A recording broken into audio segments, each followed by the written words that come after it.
Hello everyone, this your mobile. Welcome to our YouTube channel. So present అయితే ఒక మంచి స్టోరీతో నేను మళ్ళీ మీ ముందుకు వచ్చేసాను అనమాట. సో ఈ రోజు స్టోరీ ఏంటంటే మన ఇండియాకి పెద్ద ప్రాబ్లం అయితే వచ్చింది. అదేంట్రా బాబు అనుకుంటున్నారా? సో ఆల్రెడీ అదర్ కంట్రీస్లో కొట్టుకుని చేస్తున్నారు అందరూ కూడా. ఎందుకంటే ఇరాన్, అమెరికన్స్ ఇవన్నీ కూడా ఫైటింగ్స్ అయితే అవుతున్నాయి. సో మూడు ప్రపంచ యుద్ధం అనుకోవచ్చు, లేదంటే ఇంకేదైనా అనుకోవచ్చు. సో పెద్ద పెద్ద మిసైల్స్ అన్ని పెద్ద పెద్ద ప్రాబ్లం అయితే అక్కడ అవుతున్నాయి. తినడానికి కూడా తింటే దొరకడం లేదు అక్కడ. సో మన ఇండియాకి ప్రాబ్లం ఏంట్రా అంటే, మన ఇండియాలో కొన్ని ఐటమ్స్ అయితే ఏవైతే ఉన్నాయో మన ఇండియాలో కొన్ని రెడీ అయితే అవుతుంటాయి. కొన్ని ఐటమ్స్ ఏంటంటే ఎక్స్పోర్ట్ అయితే అవుతుంటాయి అనమాట. సో అందులో మనకి వచ్చింది ఫస్ట్ ఏంటంటే పెట్రోల్ అండ్ గ్యాస్. ఈ రెండు కూడా మనకి దుబాయ్ నుంచి, ఇరాన్ నుంచి ఇవన్నీ వస్తూ ఉంటాయి అనమాట. సో ఈ ప్రాబ్లం ఏంటంటే, ఇరాన్లో గ్యాస్ స్టేషన్ అనేది ఉందన్నమాట. ఆ గ్యాస్ స్టేషన్ ఏదైతే ఉందో ఆ గ్యాస్ స్టేషన్ మీద మిసైల్స్ అయితే వదిలేస్తారన్నమాట. మిసైల్స్ అయితే వదలగానే ఆ గ్యాస్ స్టేషన్ ఏదైతే ఉందో మొత్తం కూడా పేలిపోయింది. సో అది పేలిపోవడం వల్ల మన ఇండియాకి రావాల్సిన గ్యాస్ అనేది ఏదైతే ఉందో అది మొత్తం కూడా క్లోజ్ అయితే అయిపోయింది అనమాట. సో మన ఇండియాలో ఎక్కడ చూసినా మొత్తం అన్ని ప్లేస్లో కూడా గ్యాస్ అనేది ప్రాబ్లం అయితే ప్రజెంట్ అయితే ఉంది. ప్రజెంట్ అయితే మన ఇండియాలో ఒకరోజు గ్యాస్ బుక్ చేసుకుంటే ఈవినింగ్ కల్లా వచ్చేది, లేదంటే నెక్స్ట్ డే మార్నింగ్ కల్లా వచ్చేది అనమాట. సో ఇప్పుడైతే గ్యాస్ బుక్ చేసుకున్నప్పుడు లాస్ట్ 4 days బ్యాక్ వరకు 1 week అనేది టైం అయితే పెట్టేది ప్రభుత్వం. కానీ ఈ రోజు బుక్ చేసుకుంటే మినిమం 21 to 30 days దాకా పడుతుంది అనమాట డెలివరీ చేయడానికి. అది కూడా నమ్మకం ఉందా అంటే అది కూడా నమ్మకం లేదు. ఎందుకంటే మన ఇండియాలో ఒక ఎగ్జాంపుల్ చెప్పాలంటే ఒక 100 గ్యాసెస్ మన ఇండియాలో ఎక్స్పోర్ట్ చేస్తే అందులో నార్మల్గా 50 గ్యాసెస్ అనేది వాడేసినప్పుడు అందరూ కూడా ఇంకా 50 గ్యాసెస్ అయితే ఉన్నాయి. అవి అందరికీ సరిపోవాలంటే సరిపోదు. సో అలానే మన ఇండియాలో కొంచెం వరకు స్టాక్ అయితే ఉంది. ప్రభుత్వం ఏమంటుందంటే కొంత వరకే మీకు అవసరమైతేనే గ్యాస్ అయితే వాడుకొని, లేదంటే వాడదని అంటున్నారు అనమాట.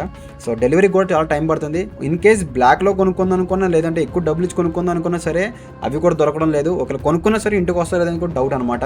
సో మనమైతే సేఫ్ సైడ్గా మనం ఏం చేయాలంటే మన జాగ్రత్తలు మనం ఉండాల్సింది ఏంటంటే, ఫస్ట్ ఆఫ్ ఆల్ గ్యాస్ అనేది తక్కువగా వాడుకోండి. అలాగే సెకండ్ ఆప్షన్ ఏంటో వచ్చేసి అంటే ఇండక్షన్ స్టవ్స్ అనేది కొనుక్కోండి అనమాట. అంటే ఎలక్ట్రానిక్స్ డివైస్తో ఏదైతే తయారైతే అవుతున్నాయో అలాంటి ఫుడ్గా ఎలక్ట్రానిక్స్ డివైస్తో మనం ఫుడ్ అయితే వండుకుంటాం కాబట్టి ఆ ఇండక్షన్ స్టవ్ అనేది మనం కొనుక్కుంటే సేఫ్ సైడ్ చాలా మంచిది. సో ప్రభుత్వం కూడా కొన్ని వాళ్ళ చర్యలు అయితే వాళ్ళు తీసుకుంటున్నారు. సో ప్రజెంట్ అయితే ఇండియాలో మొత్తం గ్యాస్ అనేది ప్రాబ్లం అయితే ఉందన్నమాట. సో అలానే కర్ణాటకలో కూడా మొత్తం హోటల్స్ కానీ అన్ని కూడా గ్యాస్ స్టవ్స్ లేక అన్ని కూడా క్లోజ్ చేస్తారన్నమాట. మొత్తం స్విచ్ ఆఫ్ అయితే అయిపోయింది, షట్ డౌన్ అయిపోయి అక్కడ అన్ని కూడా. సో మాక్సిమం అన్ని కూడా అన్నిటికీ నోటీసులు అయితే పెట్టేసి హోటల్స్ బయటనే పెట్టేశారు. సో హోటల్స్ ఆర్ క్లోజెస్ అనేసి. సో ఇప్పుడైతే మనం కర్ణాటక వరకు చూసుకుంటాం. నెక్స్ట్ వచ్చేది హైదరాబాద్ తర్వాత ఆంధ్రప్రదేశ్ అయితే వస్తుంది ఖచ్చితంగా. ఎందుకంటే హైదరాబాద్లో కూడా ఎగ్జాంపుల్గా నేను నిన్నే 1 week బ్యాక్ గ్యాస్ బుక్ చేసుకున్నప్పుడు నాకైతే 1 week తర్వాత వచ్చింది ఫస్ట్ టైం నాకు. ఆ కంపెనీ వాళ్ళు ఎందుకైతే నాకు ఇంత లేట్ చేశారంటే గ్యాస్ ప్రాబ్లమ్స్ అయితే ఉన్నాయంటే నాకు ఫస్ట్ అర్థం కాలేదు. తర్వాత న్యూస్ చూడడం వల్ల ఇరాన్ అమెరికన్స్ ఏంటి ఫైటింగ్ అయితే అవుతుంది కాబట్టి అందులో ఉన్న ఇరాన్లో ఉన్న గ్యాస్ స్టేషన్ అయితే పేలిపోయింది రీసెంట్గా తెలిసింది. సో అందువల్లే గ్యాస్ అనేది రాలేదని నాకు అర్థమైపోయింది అనమాట. సో అందుకే నేను కూడా కొంచెం మెసేజ్ అయితే మీకు అయితే ఇస్తున్నాను. మీరైతే ఇండక్షన్ స్టవ్ అనేది కొనుక్కోండి, సేఫ్ సైడ్గా పెట్టుకోండి. ఎందుకంటే గ్యాస్ బుక్ చేసుకున్న అది వస్తుందో లేదో కూడా తెలియదు. ఎందుకంటే మనం చెప్పలేం కాబట్టి మన సేఫ్ సైడ్లో మనం ఉంటాం, మనకి బెస్ట్ అనమాట. సో మీరైతే పక్క కూడా ఈ గ్యాస్ అనేది తక్కువగా వాడుకోండి, లేదంటే మీరు చాలా ఇబ్బందులు పడుతుంటారు.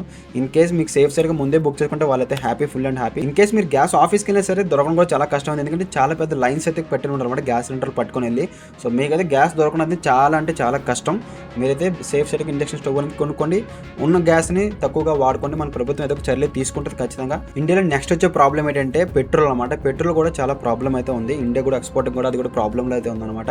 సో మీరు కూడా పెట్రోల్ ఏదైనా ఉంటే సేఫ్ సైడ్గా తెచ్చి పెట్టుకొని ఇంట్లో కూడా అత్యవసరం అయితేనే మీరు ఇంట్లో నుంచి బయటకు వెళ్ళడానికి యూజ్ అవుతుంది. వెహికల్లో పోసుకొని వెళ్ళిపోవడం మీరు. సో పెట్రోల్ ఉంది కదా, ఈ రోజు ఉంది కదా అని బండి మీద తిరిగేసారు, రేపు నుంచి పెట్రోల్ బంకులు మీరు కూడా లైన్ కట్టాల్సిందే. సో ప్రజెంట్ అయితే ఇప్పుడైతే గ్యాస్ ప్రాబ్లం ఉంది కాబట్టి చాలా మంది సఫర్ అయితే అవుతున్నారు. సో మీరైతే గ్యాస్ని తక్కువగా వాడుకోండి. ఇన్ కేసు ప్రభుత్వం అయితే చాలా చర్యలు మనం తీసుకుంటారు కాబట్టి అప్డేట్ అనేది మనకి ఇస్తూ ఉంటారు. సో మీరైతే మన ఛానల్ లైక్ అండ్ సబ్స్క్రైబ్ చేయండి. ఈ వీడియో అయితే ఉందో మీ ఫ్రెండ్స్ అండ్ ఫ్యామిలీస్ అందరూ కూడా షేర్ చేయండి. ఇది ఒక ఇన్ఫర్మేషన్ వీడియో అయితే అనుకోవచ్చు. సో వాళ్ళు కూడా ఎంతోమంది ఎలక్ట్ అయితే అవుతారు కాబట్టి. సో ఇండియాలో అయితే గ్యాస్ ప్రాబ్లం ఉంది, నెక్స్ట్ అయితే పెట్రోల్ ప్రాబ్లం కూడా రాబోతుంది. సో మీరైతే అలర్ట్ అయితే ఉండండి, ఇండక్షన్ స్టవ్ అనేది మర్చిపోవద్దు. And bye.